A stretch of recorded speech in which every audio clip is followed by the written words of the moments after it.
Je vous propose qu'on démarre et les têtes de liste ou ceux qui sont derrière moi pourront compléter s'ils veulent compléter 2 ou 3 choses, mais je propose de faire une présentation rapide du projet et que vous puissiez répondre à toutes les questions qui seraient les vôtres. Vous avez donc sous les yeux le document qui résume, il est quand même assez exhaustif, les éléments de notre projet. C'est pas par hasard qu'on a choisi aujourd'hui d'être ici à l'entreprise Zefal, parce que pour nous la question économique est une question centrale du projet et du projet qu'il faut qu'on mette en œuvre dans les 6 ans qui viennent. Pourquoi ? Parce que d'abord c'est le moteur de l'activité, évidemment, c'est le moteur de l'emploi et au fond c'est ce qui fait dans une société le fait que des gens puissent quand même aussi s'épanouir, même si ça ne résume pas l'activité des êtres humains. Enfin, l'activité économique est un élément central. Puis le deuxième sujet, c'est qu'on en parlait avec le chef d'entreprise qui nous accueillait ici, qui fait des accessoires pour le vélo. On est dans une phase où on voit bien à quel point l'activité économique était déjà en transition, mais à quel point elle est bouleversée par la question de la crise Covid que nous avons traversée.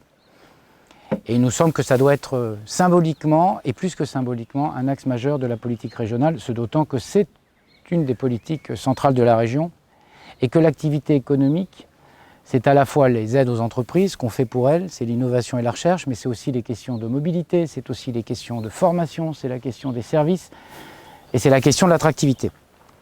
Donc première priorité pour nous, la première année du mandat doit être consacrée à la relance.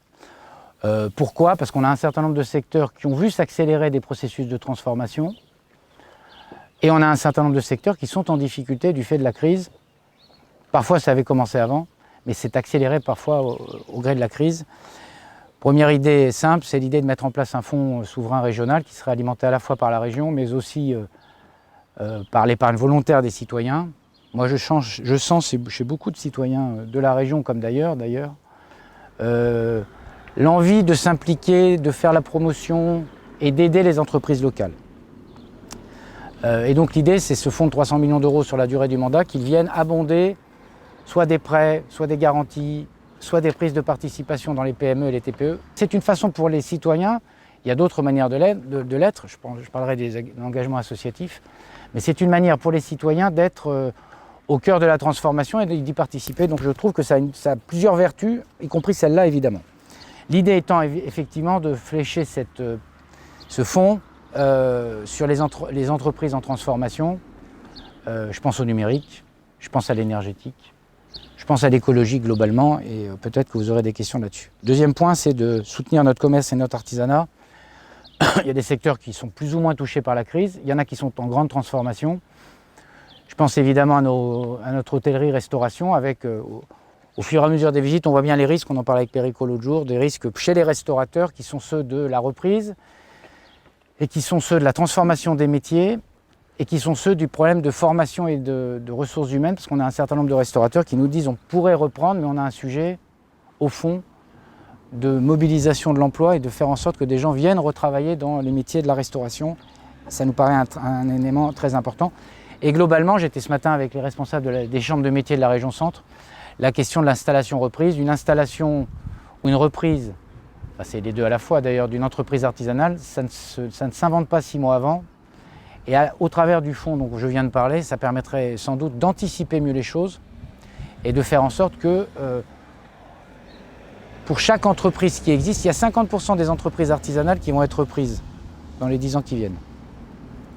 C'est 78 000 emplois en région Centre, si je ne dis pas de bêtises. Ça reste donc la première entreprise de la région Centre, comme avant il disait c'est la première entreprise de France. Et donc il faut qu'on fasse des choses là-dessus. Donc le premier élément, la question de la relance. Je donne 2 autres éléments sur la relance. On a un focus particulier sur la question du monde associatif. Pourquoi ? Parce que c'est ce qu'on avait senti et c'est ce qui s'est révélé encore plus dans les déplacements que nous avons effectués avec les colistiers. Il y a dans le monde associatif une grande inquiétude qui est celle de est-ce qu'au fond, ceux qui étaient dans nos associations vont continuer à se réinscrire ou à s'inscrire au mois de septembre prochain ? Parce que les gens sont plus réorganisés différemment et qu'au fond, il faut l'activité associative est une activité par essence de sociabilité sociale. Et évidemment, non pas le masque, mais les gestes barrières, les interdictions qui ont dû être mises en œuvre ont fait que les activités associatives ont été fortement décroissantes. Et donc l'idée est simple, c'est de prendre en charge une partie du coût d'adhésion ou de réadhésion dans des activités sportive, culturelle ou de loisirs, premier élément. Et puis 2, alors là on est sur des éléments sur une année, c'est vraiment, on est sur un fonds de relance associatif. Et deuxième élément, c'est d'essayer de faire naître des projets dans les associations et dans tous les territoires, parce qu'on sait à quel point, et ceux qui sont autour de moi le diront peut-être en complément, on sait à quel point la question de l'animation des territoires passe par les associations. Troisième point, il nous semble que, et là on est à la fois dans la transition liée à la Covid et globalement une politique plus structurelle, on est une région dont on a vu d'ailleurs l'été dernier qu'elle avait attiré beaucoup de touristes, en particulier français, puisqu'il n'y avait pas d'autres touristes à vrai dire. Mais donc elle a un potentiel d'attractivité lié à son patrimoine, à son bien vivre, à sa gastronomie, à ses productions agricoles. Et donc il faut qu'on tire parti de ce moment-là pour faire en sorte qu'on identifie mieux la région comme un site, une région d'exception en termes patrimonial. On peut mettre tous les S qu'on veut derrière patrimonial, patrimoniaux du coup. Il y a beaucoup d'atouts et je pense dans le moment qu'on va vivre de retournement touristique, cette volonté de faire du tourisme qui a du sens, c'est un élément, me semble-t-il, de la relance qu'on peut avoir dans nos territoires. J'en dirai peut-être un mot tout à l'heure. Deuxième point, il faut qu'on accompagne, deuxième grand axe, les grandes transitions. Je pense aux transitions écologiques et économiques. Il y a des secteurs qui vont être profondément transformés par les transitions à l'œuvre et qui sont accélérées par la Covid. Je pense au secteur de l'aéronautique. Je pense au secteur de l'automobile. On est une région de grande sous-traitance aéronautique ou automobile. Et donc, il faut qu'on les accompagne dans... Pour les uns, c'est conjoncturel, parce que l'aéronautique a plutôt subi un coup de frein alors qu'ils étaient plutôt florissants.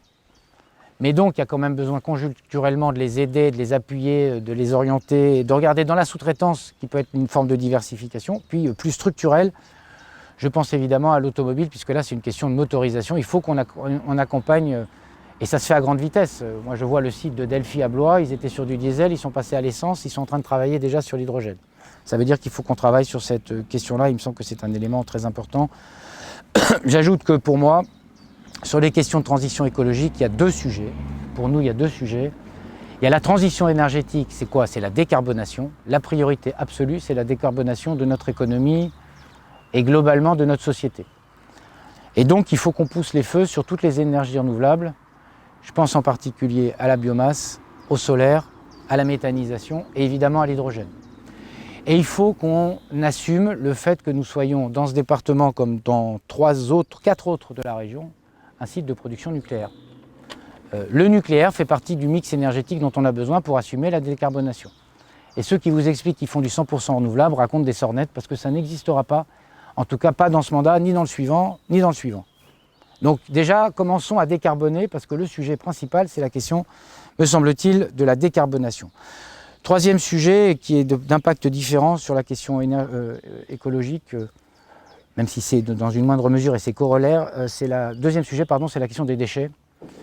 Il me semble qu'on a besoin de construire une filière de déchets, d'économie circulaire qui soit plus puissante, avec des sujets qui sont prégnants, par exemple en Indre-et-Loire, qui sont des sujets de retraitement, de traitement et de recyclage des déchets. Et puis dernier point, qui est lié au réchauffement ou au dérèglement climatique, c'est la question de la biodiversité. Donc s'il y avait deux sujets principaux à mettre sur la table en termes de transition écologique, c'est décarbonation, biodiversité. On a une région qui a des sites absolument remarquables. Je ne parle même pas de la Loire, mais je pourrais parler que de la Loire au fond. Mais une biodiversité qu'on perd, c'est très difficile à reconquérir avec une... Il ne faut pas qu'on se donne seulement des moyens ou des belles paroles, il faut qu'on se donne des objectifs. Et l'objectif, c'est qu'on puisse faire sortir de ce qu'on appelle la liste rouge des espèces menacées, un certain nombre d'espèces. Oiseaux, on l'a cité là, mais des mammifères, il y en a moins qui soient menacés dans notre région, mais les oiseaux, le cortège qui va avec les oiseaux, c'est-à-dire la question des insectes, parce que je pense que c'est un sujet absolument central. Ça paraît anecdotique pour certains, moi je pense que c'est un sujet central. Tout simplement pour assurer la survie des espèces. Et donc il faut qu'on travaille sur ces sujets-là, et c'est autour de ça qu'il faut qu'on travaille sur la reconstitution des haies, la reconstitution des mares, et la volonté de travailler sur le bois. On est quand même une région très boisée, et on voit mal les filières qui se sont organisées sur le sujet. Sur les grandes transitions, on a besoin d'outils de formation qui s'adaptent à ces grandes transitions. Deux items et 3 exemples, si je peux dire. 2 items, il me semble qu'il faut qu'on essaie de développer territorialement la formation. Il y a des grands centres de formation dans les métropoles, mais on voit bien quand on va sur les territoires qu'il y a un certain nombre de jeunes qui n'ont pas accès à la formation parce que c'est trop loin. Il y a les questions de mobilité, il y a les questions de logement. Il ne suffit pas d'avoir une offre de formation, il faut qu'elle soit accessible. Il faut que tous les jeunes, qu'on lève tous les freins des jeunes à ces affaires-là. Et il nous semble que les internats d'excellence, il nous semble que les campus... Il y a des CFA qui étaient menacés justement par une renationalisation des... Ils n'étaient pas menacés par la renationalisation, ils étaient menacés dans leur fonctionnement en termes d'investissement. Il faut que la région, elle peut continuer à accompagner la région, il faut qu'elle ait une politique d'aménagement du territoire, y compris en termes de formation. Et donc il faut regarder site par site comment on peut faire. Par ailleurs, les campus connectés sont des outils aussi de formation, qui peuvent être des outils puissants. Et donc la volonté n'est pas d'en rabattre sur la question d'aménagement. La question de formation, c'est une question économique et une question d'aménagement du territoire. Et donc il faut que la région puisse intervenir en complément de ce que seront les outils, me semble-t-il. Deuxième point, c'est qu'il faut qu'on ait une région, ça parlera d'attractivité en même temps, qui porte une forme d'excellence dans quelques secteurs. Ça ne veut pas dire que les autres ne sont pas des secteurs de priorité. Et je vais vous en citer 3. Il me semble, je parle sous l'œil d'Anna, que sur la question des métiers du numérique, on ne découvre que maintenant, on commence à découvrir l'ampleur de la transformation numérique et l'ampleur des métiers qui vont être ceux liés au numérique.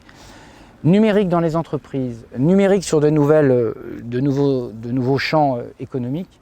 Et il faut qu'on soit une filière d'excellence en termes du numérique. Il y a des acteurs, j'étais à Tours l'autre jour, et il n'y en a pas qu'à Tours. Il y a des acteurs qui se sont mobilisés, qu'il faut coordonner, qu'il faut inciter et qu'il faut aider à faire cela, me semble-t-il. Deuxième point, ça rejoint la question écologique. Je me souviens d'une ancienne promesse, mais c'est toujours bien de rappeler ce que ceux qui sont en place avaient promis. Et ça, pour le coup, c'était il y a 18 ans. Je pense que Michel Sapin avait dit on va faire de la région un pôle d'excellence en termes d'efficacité énergétique. De ça, il reste rien. Si tant est qu'il y ait quelque chose ait démarré. Il me semble que dans cette région, compte tenu de ce que sont nos atouts, on a des atouts autour de l'hydrogène, on a des métiers qui se sont constitués autour du nucléaire, il y a des opérateurs dans les autres domaines, il faut qu'on travaille sur le fait de faire de cette région une forme d'excellence en termes de transition énergétique et qu'on conforte tous nos leaders ou tous ceux qui pourraient devenir des leaders en termes énergétiques. Et puis, vous avez parlé du solaire, de la méthanisation, de l'hydrogène, vous n'avez pas parlé des éoliennes. Je bois un coup avant de parler de l'éolienne. L'éolienne fait partie du mix énergétique. Vous savez les déclarations que j'ai faites. Ça fait partie du mix, donc je ne suis pas de ceux qui disent jamais, plus jamais. Mais je pense qu'on est sur des sujets qui sont extrêmement sensibles pour les populations locales. Et que donc il faudra sans doute, et il y a des territoires qui seront susceptibles d'accueillir de l'hydrogène, mais moi je refuse qu'on soit dans une logique où on impose aux gens des installations qui parfois créent des doutes, parfois créent des inquiétudes, parfois créent des inquiétudes sur le paysage. On n'est pas en retard dans cette région, on doit être la deuxième en termes de production à partir d'énergie éolienne. Donc c'est pas là-dessus qu'on est en retard, on est en retard sur l'hydrogène, on est en retard sur la méthanisation comme partout en France pour le coup, on est en retard sans doute sur la biomasse. Ça fait partie du mix. Les filières existent sur la question. Châteauroux est bien avancé en hydrogène. En termes de projet éolien. Hydrogène. En hydrogène. Châteauroux, Tours, moi j'identifie Châteauroux, Tours. Et donc ça fait partie du mix, mais je pense que comme c'est un mix, il faut essayer territoire par territoire de raisonner les choses. Et puis au fond, il faut dire à chaque territoire, vous avez un objectif de décarbonation, saisissez-vous des différentes formules d'énergie renouvelable qui peuvent décarboner, qui peuvent être les vôtres, et après prenez, au fond, moi je suis assez pour la différenciation dans ce domaine aussi, si vous voulez.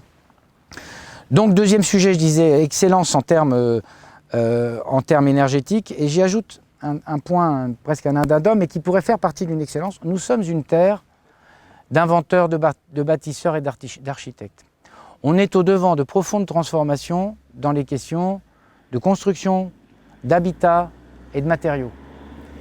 Et je trouverais assez intelligent de se dire, après tout, nous qui avons été la région où on a inventé la manière de construire, ou une certaine manière de construire, que nous soyons une région qui porte une forme d'excellence, alors qu'on sait que l'habitat qu'on a sous les yeux là sera plus du tout le même dans 20 ou 30 ans, qu'on porte cette excellence-là me paraîtrait un élément important. Dernier point sur ces grandes transitions, évidemment on ne peut pas ne pas parler de notre agriculture et de notre alimentation. On a des transitions qui sont des transitions liées au comportement alimentaire des citoyens, qui réclament de la traçabilité, tiens, je vois Richard, de la fourche à la fourchette ou de la fourchette à la fourche, de traçabilité, de qualité, de connaissance des producteurs. et Perico aussi d'ailleurs, qui veille. Je pense qu'il faut qu'on accompagne les grandes mutations de l'agriculture, et accompagner les grandes mutations de l'agriculture, c'est accompagner tous les agriculteurs. Il y a beaucoup d'agriculteurs, pour ne pas dire une immense majorité d'entre eux, qui cherchent un nouveau modèle, qui ne partent pas du même point, qui étaient plutôt conventionnels et qui se mettent sur l'agriculture de conservation, qui étaient plutôt conventionnels, qui se mettent sur la haute valeur environnementale, qui étaient conventionnels et qui vont vers le bio. Et donc il faut... Le seul sujet pour moi, c'est un sujet pour lequel, qui fait que chacun est emmené dans cette transition, qu'on ne laisse pas les agriculteurs dans des situations d'impasse technique ou économique. C'est ça qui compte dans cette affaire-là. Ça nécessite des moyens supplémentaires, c'est ce que nous proposons d'ailleurs. On a un budget qui est le plus faible budget régional ou avant-dernier budget régional en termes agricoles. Ça me paraît tout à fait incroyable. Et donc c'est pour ça que nous proposons, à nous adossant aussi au fonds européen, que la région donne les signaux en termes budgétaires sur la question agricole. J'ajoute un dernier point. Je vois les affiches qui fleurissent du président sortant disant 100% de produits locaux dans les lycées. On se demande qui était en place depuis 23 ans. On se pose la question. On peut toujours mettre ça sur des tracts. Nous, c'est ce qu'on veut faire. Sauf que nous ne sommes pas comptables d'un bilan. On est à 40%, on est une région qui est assez faible en termes d'introduction des produits locaux. Quand on veut donner un signal et dire aux gens il faut faire attention, il faut faire de la production locale, on peut commencer par les propres établissements qui sont sous votre responsabilité, et c'est un objectif qui est atteignable dans le mandat. Et puis dernier point, pour ne pas être trop long, le point de la solidarité et du fait d'être une région qui donne sa chance à chacun. Je pense à plusieurs items. Le premier, c'est évidemment l'item de la santé. Nous sommes une région qui a reculé encore dans ce mandat en termes de démographie médicale. Bon, la situation ne s'est pas stabilisée, elle s'est encore dégradée. Je pense qu'il faut être modeste parce qu'il n'y a pas de solution toute faite. Il faut pas... il y a 12 ans, on nous disait les maisons de santé pluridisciplinaires sont la solution. Maintenant, on nous explique que c'est les médecins salariés. Je pense que c'est une combinaison des médecins salariés, de l'encouragement à la stagiairisation, des maisons de santé pluridisciplinaires, des offres, on était avec Anna l'autre jour, des choses offertes par la télémédecine, de la capacité à rendre mobiles les services dans les territoires en particulier pour faire de la prévention. Il me semble que ça, c'est des outils qui sont à combiner entre eux. Je dis au passage que ce n'est pas parce qu'on est dans les périodes électorales qu'on doit dire n'importe quoi. Le président sortant propose de passer de 150 à 300. On ne passe pas de 150 à 300 parce que les 150 n'existent pas. Le plus honnête serait de dire on passe de 7 à 300. Mais il faudra qu'on nous explique pourquoi on n'est même pas capable d'arriver à 150. Peut-être qu'il y aurait un retour d'expérience, peut-être qu'on pourrait regarder... la modestie exige peut-être de regarder sur ces actions ce qui marche ou ce qui ne marche pas. Et donc c'est un peu facile de passer par-dessus tête ce qui est son bilan et le fait que de ce point de vue-là, c'est un échec. Quand vous êtes à 7, c'est un échec. Et donc il faut regarder les solutions. J'ajoute qu'il faut regarder aussi, il y a plusieurs endroits où j'ai visité, on était avec Bernard, on visitait à côté de Belleville, on était avec des élus et des médecins, ils cherchaient à faire une maison médicale avec un médecin salarié et un médecin libéral. On leur expliquait que ce n'était pas dans les cadres. Mais qu'est-ce que c'est que cette affaire de cadre? Si ça permet d'avoir un médecin supplémentaire dans un territoire qui est en désertification médicale, il faut qu'on sorte un peu du prêt-à-porter en termes de santé. Il faut faire du cousu humain et chaque territoire, ici c'est de la télémédecine, ici c'est du service mobile, là c'est des médecins salariés, là c'est des petits cabinets avec une forme de stagiairisation. Il me semble que c'est comme ça qu'on avancera sur le sujet de la santé qui est un élément important. Je redis un mot des questions d'association. Il me semble que le dispositif Capasso est un bon dispositif. Tout le monde le dit d'ailleurs. Je crois que tout le monde le dit. Simplement, il faut assurer pour les responsables associatifs la capacité à s'inscrire un peu dans la durée. On voit bien qu'il y a des emplois qui ne sont pas liés à un projet, mais qui sont liés à une activité associative dans la durée. Donc ce qu'on propose, c'est au moins de doubler la durée des Capasso quand on est sur un engagement associatif qui est de long terme. Ce n'est pas la peine de leur refaire faire des dossiers tous les 2 ans ou 3 ans et demi. Il me semble que ça serait un élément très important. Sur ce sujet de la chance donnée à tous, il me semble qu'il y a une question importante qui est la question des jeunes. Moi, je suis très frappé de voir tous les jeunes qu'on a pu rencontrer et avec lesquels nous discutons depuis des années, et en plus encore dans cette campagne, c'est le sentiment qu'ils ont d'être souvent abandonnés, soit pour des questions de mobilité, soit pour des questions de formation, soit pour des questions de logement. Quelques mesures que je cite et dont vous avez déjà entendu parler, l'idée de mettre en place un programme Un jeune, un mentor. C'était une proposition d'ailleurs qui avait été formulée par la majorité sortante il y a 11 ans. Bon, nous on décide de la faire. Un jeune, un mentor, c'est de permettre à chaque jeune d'être accompagné, s'il le souhaite, par une personne qui est déjà engagée dans la vie active et qui peut essayer de le guider ou de la guider dans ses orientations, dans ses choix, dans la recherche de tel ou tel besoin qui peut être un besoin de formation, mais peut-être les besoins connexes à la formation. Il me semble que c'est un élément important. C'est d'offrir à chaque jeune aussi le code en région, parce que ça peut être un élément de frein. On est une région où 90 à 95% des gens utilisent la voiture pour se déplacer. C'est d'ailleurs l'échec de la politique de mobilité, on va se dire les choses comme elles sont, de mobilité sous la responsabilité régionale. Décarbonons les véhicules et essayons d'accompagner ceux qui ont besoin de véhicules dans leur manière de se déplacer. J'ai parlé de l'offre de formation et de la rendre en adéquation avec les territoires et en termes d'aménagement. L'idée aussi, c'est au-delà de ce qu'on a dit sur l'alimentation dans les lycées, d'avoir une mesure qui est de caractère social, qui est de caractère pouvoir d'achat, c'est de limiter le prix du repas dans les lycées à 2 € maximum par jeune pour qu'ils puissent se trouver en situation de s'alimenter, parce que parfois ça peut être un vrai frein. Je pense que c'est une mesure qui est de nature il faut au fond que tout le monde puisse en bénéficier, parce qu'après le quotient, vous entendez beaucoup des gens dans les foyers modestes qui disent pourquoi nous encore on échappe à les choses. Alors après vous pourriez dire on va ajuster le quotient, mais faisons une mesure simple, c'est plus efficace me semble-t-il.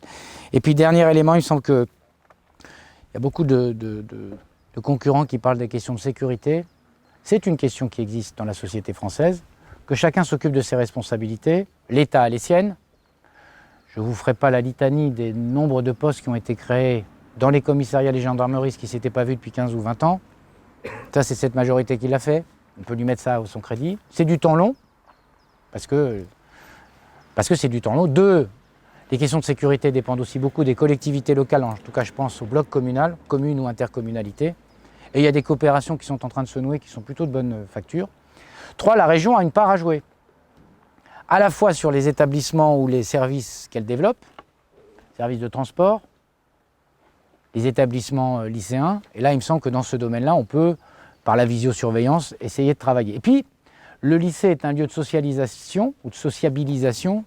C'est aussi le lieu par excellence pour faire en sorte qu'on fasse de l'éducation, de la prévention.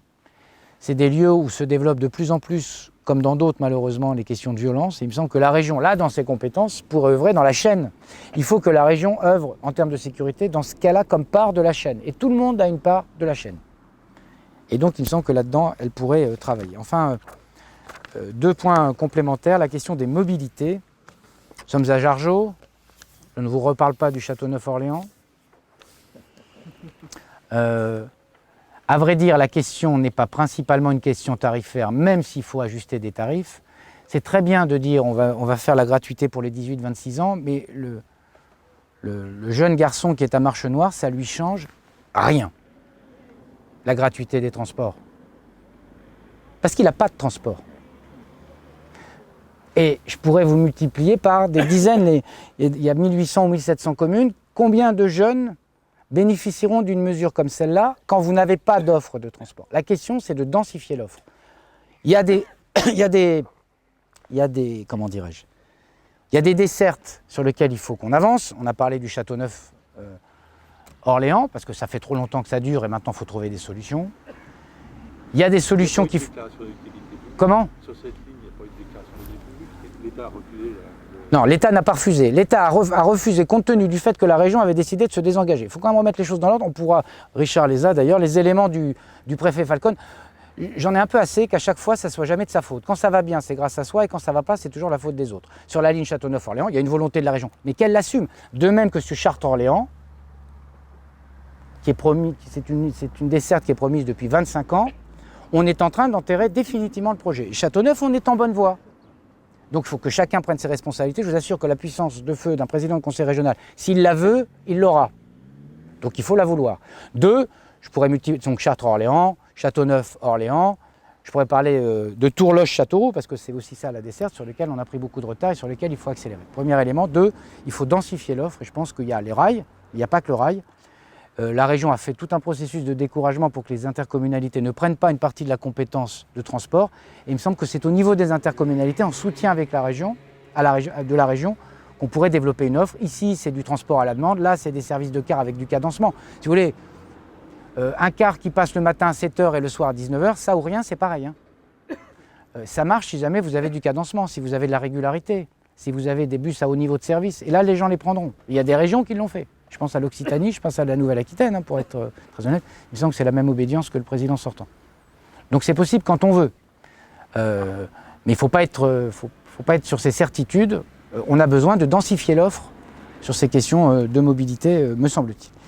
Il me semble qu'on doit travailler d'ailleurs sur la revitalisation des gares. Il faut en faire des lieux beaucoup plus de vie.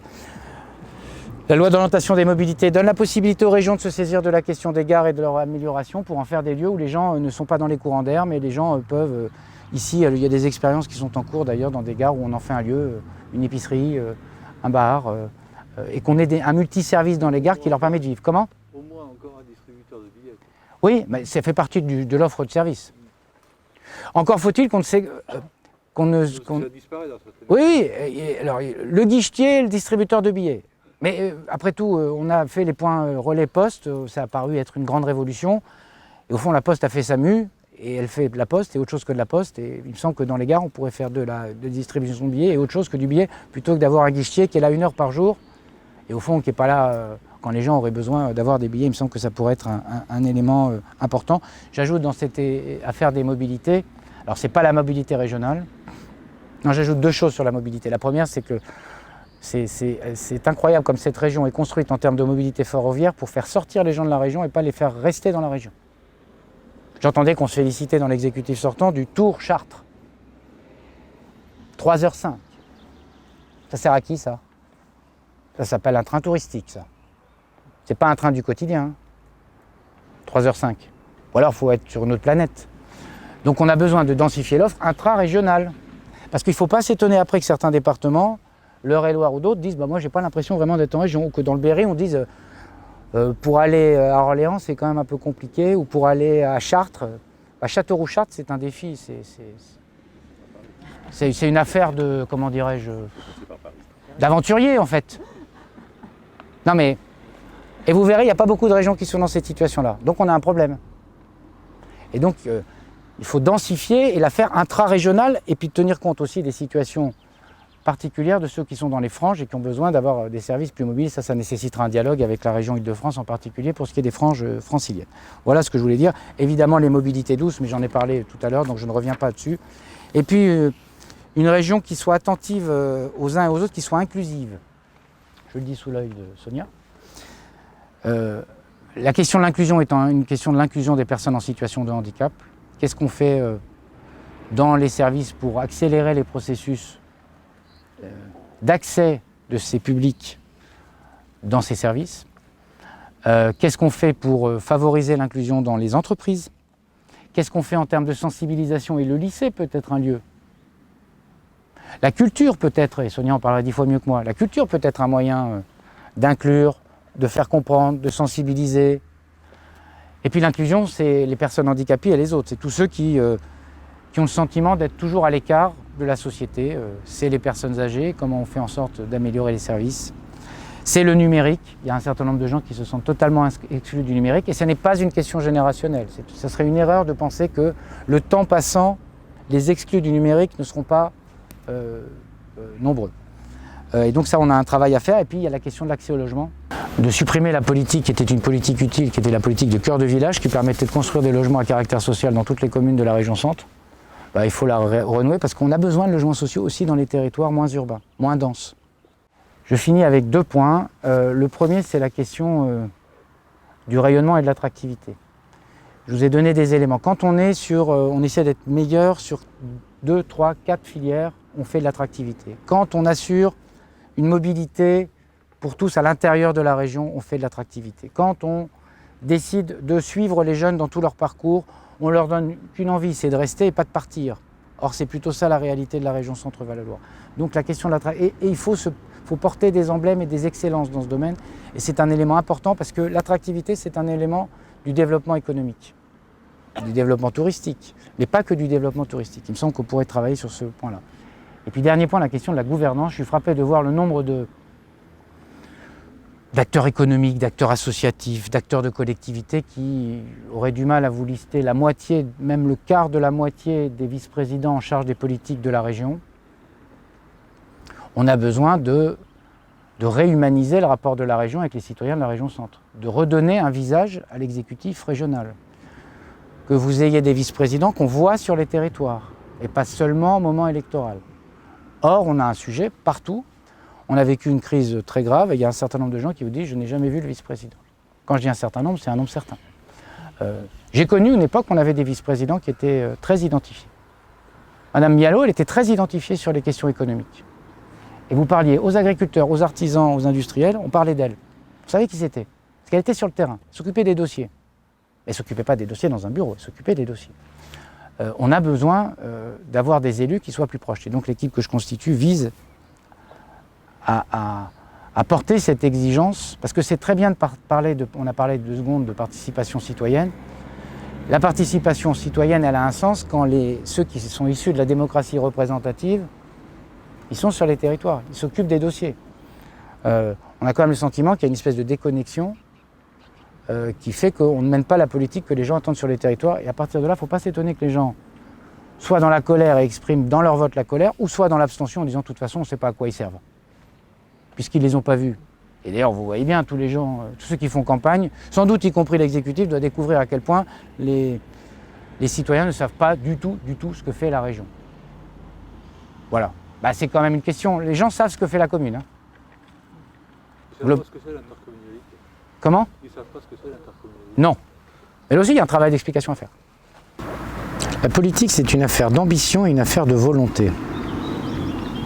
Et c'est singulièrement ce qui manque dans cette région. Alors, c'est pas une affaire de gestion. Hein. C'est pas une affaire de promesses. C'est une affaire de qu'est-ce qu'on porte comme ambition et comment on se donne les moyens de ce qu'on a affiché.